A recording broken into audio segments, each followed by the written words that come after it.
Assalomu alaykum, to'rdagi barliq kitob anglag'uvchi do'stlar. Biz Mesxushluq degan kitobni o'qishni davomlashtiryapmiz. Abdori ansiz. Mehmonlar birə qurdin dasturxonlarda o'ltirishib, chiqadiganlar chiqib, xoslashib qolgandan keyin Amangulning dadisi Abdusattar qori cho'ng uydagi liqqa jamoatning oldida Hizbullah domlalarning qo'lidan siqib turib, tavazu bilan gap qildi. Necha vaqtdan beri hammamiz tirikchilikni deb, etiz eriqdan beri bulolmay turib ketdik, damullam. Hammamizda chanqash eg'ir. Ham ko'pincha mehmonlar bugun sizning biz tarafga keldiganliklaridan xabar tepib, atayin damullamning ikki eg'iz nasidan anglab olsak deganni ko'ngli ko'p eg'izlari qarab turyotidi. Uningsizmi bugun qizimning umrida bir keldigan to'y kuni. Shunga dasturxonimizdan quruq turib ketmagan bo'lsalar. Damullam nailajliqda qoldi. Aslida atiganmu Yusuflarning uyida yiroqdan kelgan mehmonlar bilan oz-to'la hangmon bo'lishni plan qilgan bo'lsa-mu, hiliqi ikki serik o'makning artistlari paydo bo'lib, ularning kayfini uchirg'ashqa, Malikining tinch amon tugab ketishini o'ylab, tayyor bo'lib qolgan sorun amaldan qoldirilgan edi. Endi bu yerdimi o'ziga qarab turgan ko'zlarni yana noumid qo'yishning o'rni yo'q edi. Aniqki, bir ahli ilm bo'lg'ichi boshdan oxiri atrofdagilarning ruhiyatiga, tuyg'ulariga, o'ylashlariga, Allohga va oxirat kuniga bog'langan bir nuqtai nazarni paydo qilish uchun tirishadi va bu tirishchanligini chuqum 100% kapolat ostida bexatar muhit bo'lsa davomlashtiradigan, bo'lmasa tashlab qo'yadigan ish bo'lmaydi. Demak, endi yong'il bo'lmoqdakda, dedi Damullam. Shu damullam, qalblar qitib ketdi. Ammo bugun qitib olmaslar damullam. Agar to'yning dasturxoni oddiy bo'lib qoldi desizlar, men mushu o'ltirganlarni buzmasdinlar bizning uyga taklif qilay. Ayrim dasturxon solma. Jamoat ichidagi bir ishkaylan damullamga texmi ching yepishdi. Damullamning yonida o'ltirgan Abdujalil uning qulqiga pichirladi. Sal xosroq sorun bo'lgan bo'lsa-mu mayli deydi damullam. To'y deganga har xil odamlar keladi. Uning ustiga biz bu mahallada kimning qandoqligini ancha bilib ketmaymiz. Xayr, loyig'ida birdim demay dasturxondan turib ketgil bo'lmaydigan o'xshaydi. Ham bu jamoatmi uncha gumonsurg'idek emaskan. Damullamning bu gapidan keyin Abdujalil boshqa ortiq gap qilmay shuk turdi. Ammo uningga nisbatan Damullam o'zidinmi muhim hisoblanadi. Shunga bexatarlikdan yanala xotirjam bo'lolmayotdi. Amaliyotda Abdusattar qorimu qarab turib Damullamni o'tqa itirdiganlardan emas edi. Umu ishning oldi keynini mo'lcharlashni bilatdi. U Damullamning nimadan ansirayotganligini pamlidi bo'lg'ay, gelini qirib qo'yib gap qildi. Damullam, bu yerdagilarning hammasi o'z odam. Gezi kelsa sizlar uchun o'zini o'tqazsa atudiki, sizlarga zarar keladigan ishni qilmaydi. Yo'qsa, men hargiz undaq o'ylamadim, dedi Damullam. Qarindoshlarimizni bizni loyiq ko'rib, deganlarimizni anglashga quliqi bo'lsalar, bizning so'zlashga eg'izimiz tayyor. Uydagilarning hammasi rastilla sorun ko'rgan kishilar edi. Ular o'zlari bilishibla telefonlarini chiqarishib, tulumi illiq chiroy bir balaga "Xoli bir joyga olib chiqib qo'ya" deb topshirdi. U balamo darhalla ustidagi chapinini soldi-da, bir muncha telefonni taraqshitib chaponga silib, yo'ygab sirtqa mangdi. Damullam, ma yerning odamlari bizning mahaldagilar qarag'ana jiq pishib yetilibdi jumu, dedi Abdujalil Damullamga yaqin kelib. Damullammu ichida bir mahalla aholisining ko'p qismining o'rtaq tuyg'u, o'rtaq sezgurlikka kelganligiga opirin o'qidi. Hammaylarning o'ziga qarab turganligini ko'rib, Damullam ortiq takkallup qilmayla gapni boshlamoqchi bo'ldi. U oldidagi choydan bir o'tlam ichib olgandan keyin Allohga hamd va sano o'qib, payg'ambar sallallohu alayhi va sallamga durud salom yo'lladi. Ondan bir qancha hadislarni asıltib o'tdi. Sahabelarning hayotga tutgan pozitsiyasini ularning ish izlaridan o'rnak olib bayon qildi. Yashash jarayonidagi bir sotkining yerimini uyqu bilan, qolgan yerimini asosan tirikchilik uchun tipirlash bilan o'tkazishga majbur bo'lgan Her bireylenге nisbeten ixtiyorsiz halda maddi zörüriyetler birinci numurluq muhim nuqtaga aylanıp qalatdi. Neticede etrafıga muşu nuqtadan nazar taşlaydi. Bu nuqtada şekillengen artıq kemliklerge qarab, bilip bilmey kimlergidur həvəslenip, yana kimlergidur iç ağırtatdi.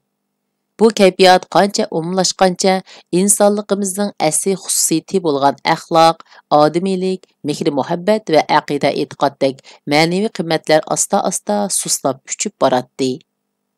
Bulubmu dunyoning harakat mexanizmi materialistik qarashlar ustiga qurilgan davrda yashab qolganlarda bu holat texmu avjilib, ularni borgan seri ruhiyatdan ayrilgan ko'takka o'xshib qo'yatdi.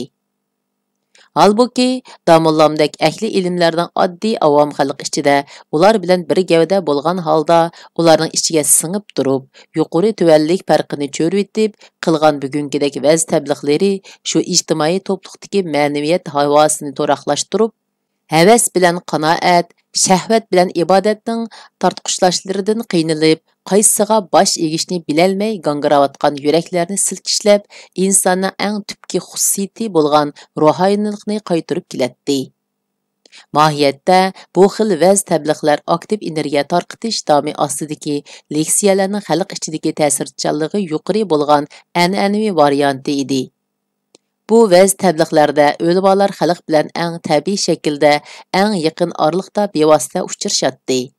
Anglag'uchlari bilan so'zgishlarning hammasida o'xshashlar faqat ixlosdan boshqa allaqandoq moddiy foyda manfaat ko'zlanmaydi.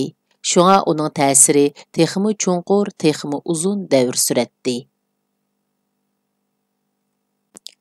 Nijat shu topda damullamdan faxrlanib, "Mao bizning ustoz jumu" deganda qilib, kimning qandoq inkosda bo'lganligiga qiziqib, uy ichidagilarga birma-bir ko'z yugurtib chiqdi. U damullamning jamoat so'rinlaridagi gaplarini anglab, xuddi bu kishini burun ko'rib boqmagandek yoki damullam tuyuqsizla nurg'un narsani bilib ketgandek his qilyotdi. Ko'pincha vaqtda kitobning oldida o'ltirib, ustozning ilm tilidagi so'zlash uslubiga ko'nib qolgan shogirdlar "Ustoz ajab boshqacha bo'lib qopti-ku" degandek hayronlik va qoyillikda bir-biriga qarshib qo'ydi. Damullam ko'p qirliq odam edi. Taliblarning oldida ilmiy istilohlarning birini chetda qoldirmay ta'birlab mangandek, avom xalq orasidami ularga eng yaqin tilda maqsadini bayon qiladi. Ziyoda nazariy uqumlarni bundaq so'rinlarda o'ttirg'a qo'ymaydi. Texmi muhimi u islomni bir real din sifatida tunutishga tirishadi. İctimai hayot bilan moslasholmaydigan darajadagi ta'assublikdan imkon qadar saqlanadi. Liq odam bar uyda o'tiraverib, Nijatning bir oz dimi siqildi bo'lg'ay, asta sug'urilib hovliga chiqdi. Alfira bir patnus tamoqni ko'tarib aldirash ketyotdi. U bishni ko'tarmay mang'ashqa Nijatni ko'rmadimi yoki diqqat qilmay qoldimi, parvo qilmayla bir uyga kirib ketdi. Alfiraning tamoq to'shiyotganligini ko'rib, Nijat o'zining attiganda nikohga kelganda tamoq yegan peti hozirgacha qursiqiga issiq bosqidek bir narsa yemaganligini his qildi. U Alfiraga deb ozroq bir narsa tepib yesam bo'lg'idek deganlarni o'ylayotganda, Alfira boya kirib ketgan uydan quruq patnusni ko'tarib qaytib chiqdi.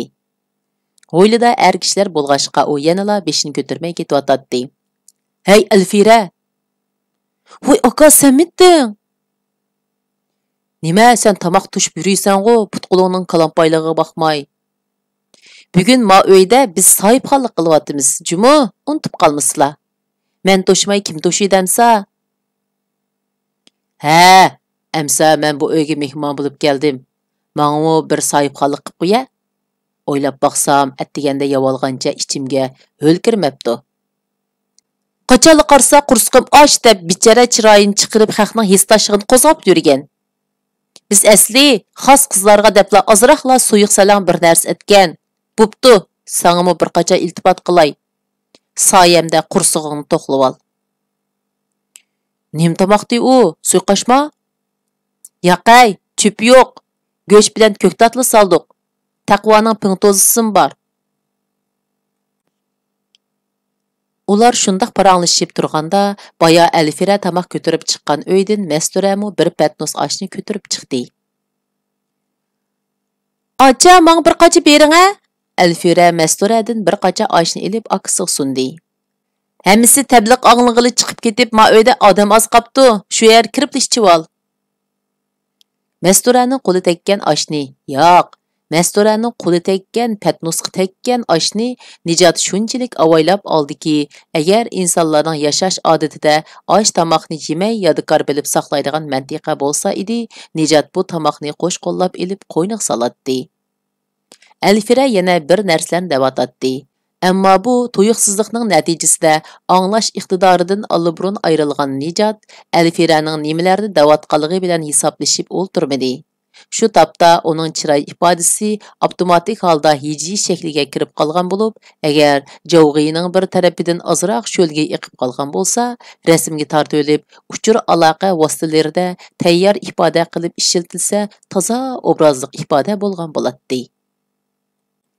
Bugun to'yi bo'layotgan Yusufmu bir qizni amriga elib, Nijatning hozirgi holatidagidek xo'sh bo'lmagan edi. Yana kelib, Yusuf Tixi Amangulning qo'lidan chiqqan tomoqni ko'ribmi boqmadi. Nijat bo'lsa, tomoqni Masturaning qo'lidan elib, uni chaynab yevitish oldida turmoqda. Ammo tujib bilib etgan tomoqni qandoqmi chaynab vayron qilib yegus kelsin. Birovning amgigini hurmat qilmaganlik bo'lmasmi? Chaynamay yutib yevitay desa, qiz döngashga zulm bo'lib qoldi.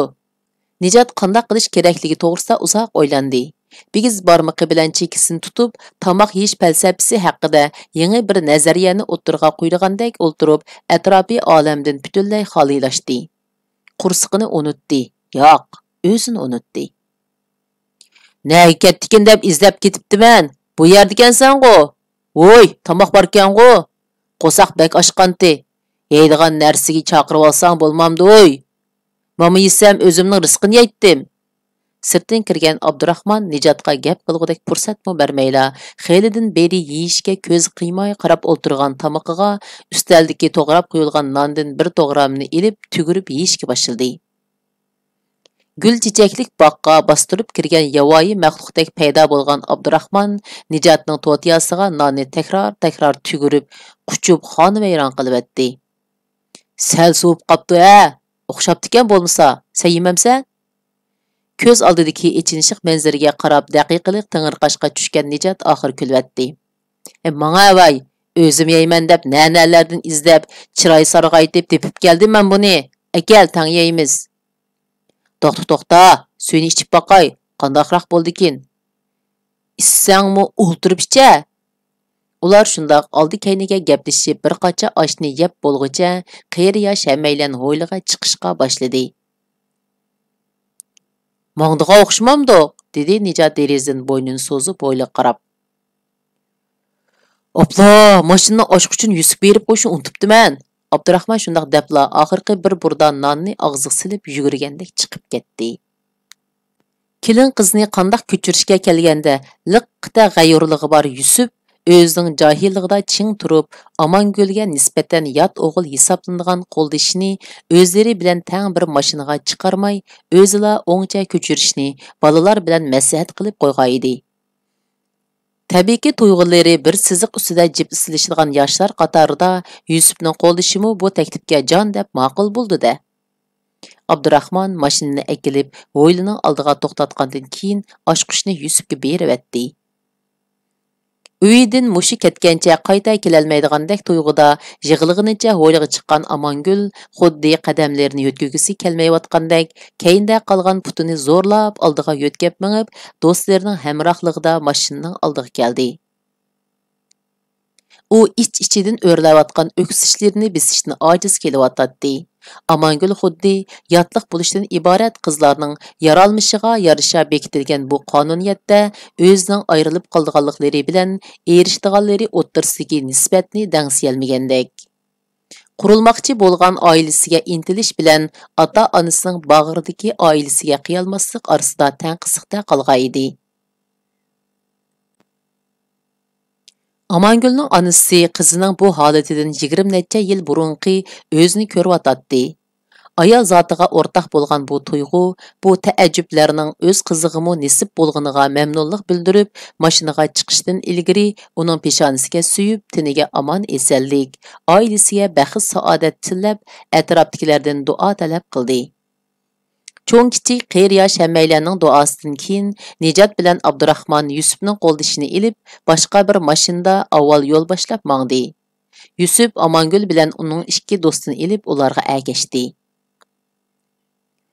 Bu mashinani haydab bergidek odam yo'qmikan? U o'zi haydadi-ku, dedi xiyeldan beri bir chetda qarab turgan Abdusattor qori ayolning qishiga kelib. Kuyovg'ilari Amangul bor mashinaga boshqa o'g'il bolni chiqarmayman deb ching turibdi. Shunga o'zi apmangdi. Bu gapni anglab, dimiqida kulib qo'ygan Abdusattor qori kuyovg'ilning tunji qitimliq ishiga rozimanligini bildirib, o'z-o'ziga pichirladi. Xeyli bingsi bor nimikan? Dehqonchilikning harduqini, to'y-to'kinning kayfini chiqarib olgandan keyin Hizbullah domillamning madrasasi qayta o'qish boshlab oldi. Necha vaqtdan buyon o'zining uyida turib, ish bo'lsa Abdujalilga yordamlashib, bekor qolsa kompyuterda munbar matlab kunib qolgan Nijot bilan Xayrinsaga erkilaverib Sumayya bilan tanglashib qolayla degan Alfiramu kitob daftarlarini tepishtirib tag'isining uyiga kelib oldi. Xayrinsa ikki bolasi ketgandan keyin uyning birdilla g'ayribsinib qolganligini his qilyotdi. Boya ximirga un olganda Nijot bilan Alfiraning yo'qligi yodimda yo'qla, uni jiq elib o'tibdiman. Bir mo'yincha ximir bo'lib ketdi, dedi u inchga tortilgan lag'manni Abdujalilning oldiga qo'yib. Alfira bo'lmasa, dasxinimizmi jimmita bo'lib qoldi ekan.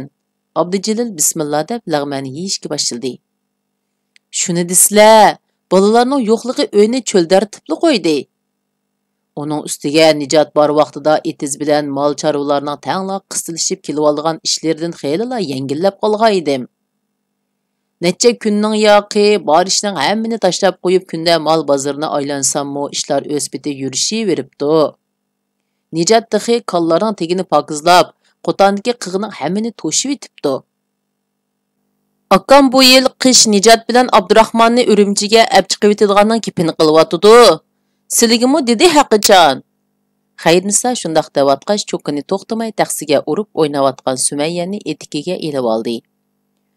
Mangami degandi, domillam sildi o'qiyversin.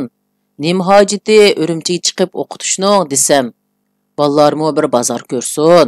U yerdagi o'qish o'xshamaydi deb turib oldi. Ballarni xalqning qo'liga tutqizib qo'ysak, o'tgan darsning tayini yo'q, umrini zoya qilib o'tarmi deb ansirayman. Unda qildigan odamigimi tutqizmas endi o'zining bolalarini. Qandoqli bo'lsa, bu yil qish chiqimiz sal eg'iroq bo'ldiga o'xshaydi. Domillamning uyidigu bir xalta un bilan bir to'ngmayni ishib kelsa 2 soat gurishni opirib bersak bir oy chiqadi. Ammo bolalar Urumchiga chiqib qolsa turadigan uydan tortib, to'q suyigacha pul ketadigan gap. Ish qilib mush bolalarning o'qishi uzilib qolmay, nimening to'g'ri, nimening xatoligini o'zlari biladigan, boshqalarga bildiroladigan bo'lib qolsalar, qolg'iniga yana Xudoyim kuch maqdurimizni bersa, pul puchakning ishi degan hal bo'ladi. İnşallah, inşallah. Abdujalil taxsini ko'tarib tomog'ining oxirini og'ziga ishtardi. Akal sizlar yana ozroq sap beray. Yo'q bo'ldi. Akal Sumayyani menga berib sen tomog'ingni xotirjam yavol. Abdujalil bilan Xayrinissa tirikchilikning halakchiligiga cho'kkanda o'zlarini unutib, hozirgidek put qo'llari sal bo'shaganda kichkina Sumayyaga qarab o'zlarining ko'nglini o'zlari avundirib, bor umidning hammini Nijot bilan Alfiraga bog'lab qo'yib, hayotini davom qilib o'tadi.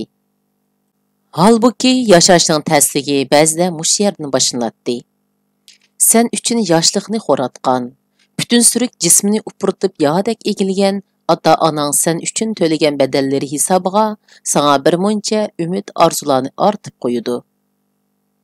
Bu qarzdorlikning adosi uchun sen ota-onamga yuz kelalishim kerak deysanda, ular kutgandek odam bo'lish uchun tirishishga majbur bo'lasan. Albatta, ba'zida o'z erking uchun yugansiz, tizginsiz yashab boqqanmi keladi.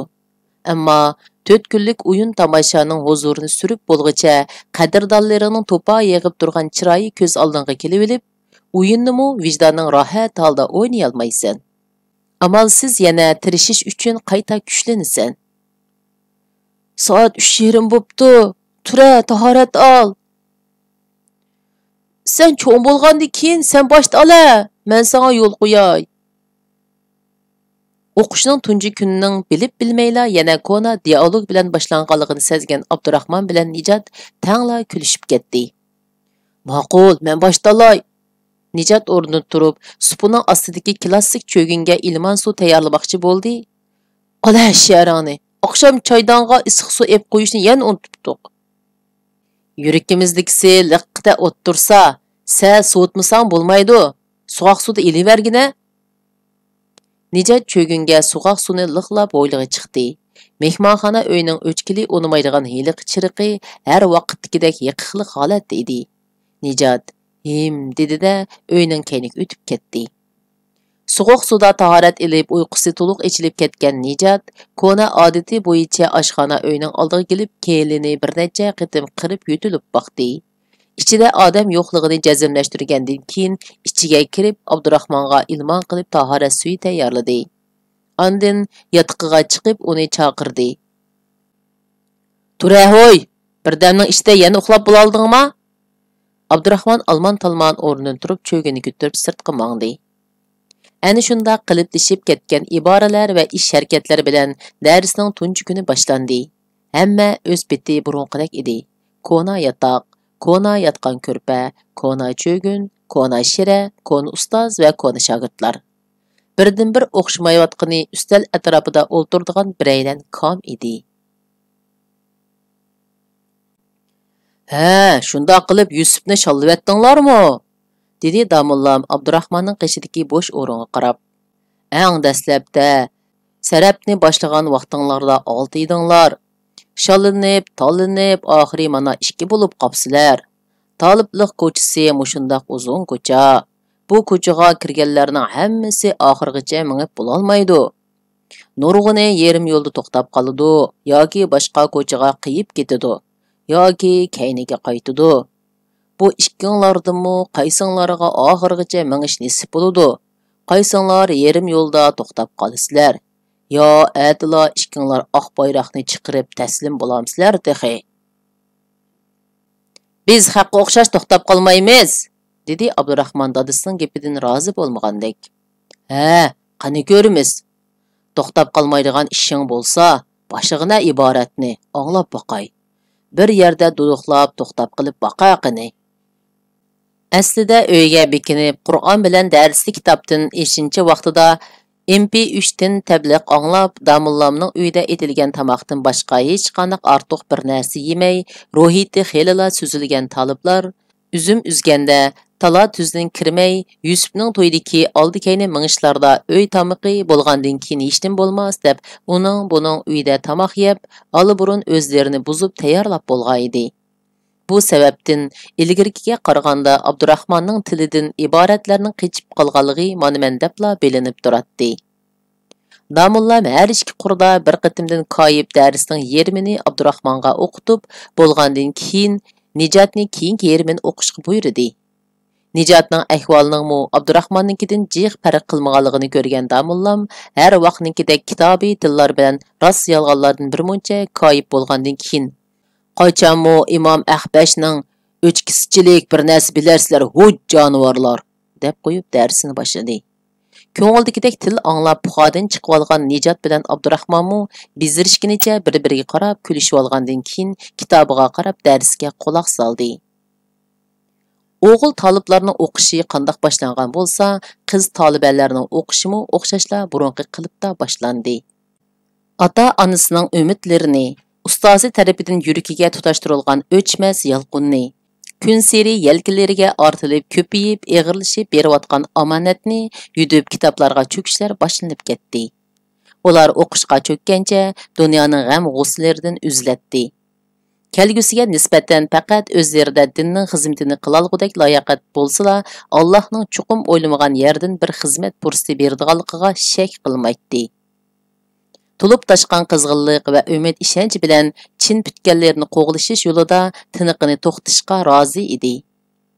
Radio, televiziya, gazet, matbuotlar boshqa har qanday sohaga bir qadar kengri echib etilgan bo'lsa-mu, ammo islomga munosabatli har qanday mazmunni 9 qitim g'alvirdan 30 qitim algakdan o'tkazmagicha tashviqot yuziga chiqolmaydigan yoki ming tasdiqda matbuotga chiqib xalq bilan yuz ko'rishgan taqdirdimi son va sifat jihatdan nisbatlashtirib kelganda yo'qning o'rinda bo'lganligi sababli jamiyatdagi boshqa tabiqalar tarafidan asosan tushunilmay qolgan yoki xato tushundirilgan, hatto mavjudligi unutilgan taliblarni o'zlaridagi imtiyoz kamchiligi boshqalarning o'zlariga qanday qarashi o'qishdan chalg'itolmaydi.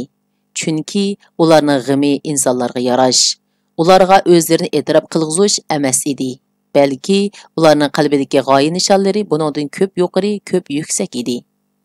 Ko'zlagan nishonlarning ichida o'zlarining bir kishilik shaxsiy turmushining moddiy kapolati haqida hech qanday plani bo'lmagan taliblar eng dastlabdan tortibla o'zlarini jamiyatga, xalqqa atab bo'ladi-yu, ammo bu atashning badaliga hech kimdan hech nima tama qilmaydi. Texmo to'g'risi o'zlari tava bo'lgan bir qavmning aqida e'tiqod yukini yelkasiga ortib olgan taliblarning qursaqning g'imini qilgudek haplisi yo'q edi. Xuddi Abduqodir Jaloliddinning zamondoshlaring qursaq qo'yda, ular ilmdan ideya emas non so'raydi, deb o'z davrdoshlarining ilmga tutgan pozitsiyasidan zorlanganidek, taliblarmi o'zlarining kelgusi haqida boshqa turib, g'amini yeb, ich og'ritganlarning ich og'irtishiga echinib qo'yib yo'lini davom etadi. Va bu yo'ldagi har qanday mushaqqatga sabr qilishni yagona o'rniki payg'ambar sallallohu alayhi va sallamdan o'rganadi yoki texmi qo'polroq aytganda ular o'qigan ilmdan non so'ramaydi. Yodlayotgan oyatlari va o'qiyotgan hadislardan kelayotgan ma'naviyat. Tun nisblarida jay namozga chiqib Allohim deb boshlagan duolardan yuraklariga sirg'iyotgan ruhaniyat. Bütün bandichilikni, qulchilikni e'tirof qilib sajdaga bosh qo'ygandagi halovatlar ularni shu darajada bardamlikka ega qiladiki, hech qanday bir kuch ularning ichidagi orom baxsh tuyg'ularni buzolmaydi. Allohga xorlangancha o'zlarini bir yuksaklikda sezatdi. Hayotning ochiq, tatliq, barliq manziralarini yaratquchisining o'zlariga tanlab bergini deb bilatdi va bu ilohiy tanlashning hikmatdan xoli emasligidan taskin tepib, xayriyat umidvorligiga cho'katdi. Pul mol bir odamning yuz obro'yining belgisi.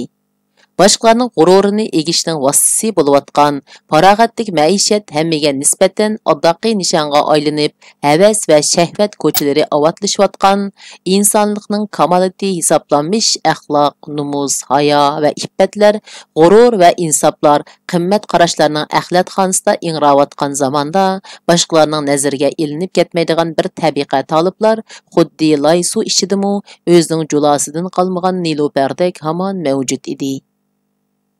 Ümitimning ichidan haq ustidagi bir toiba toki qiyomatgacha uzilib qolmaydi.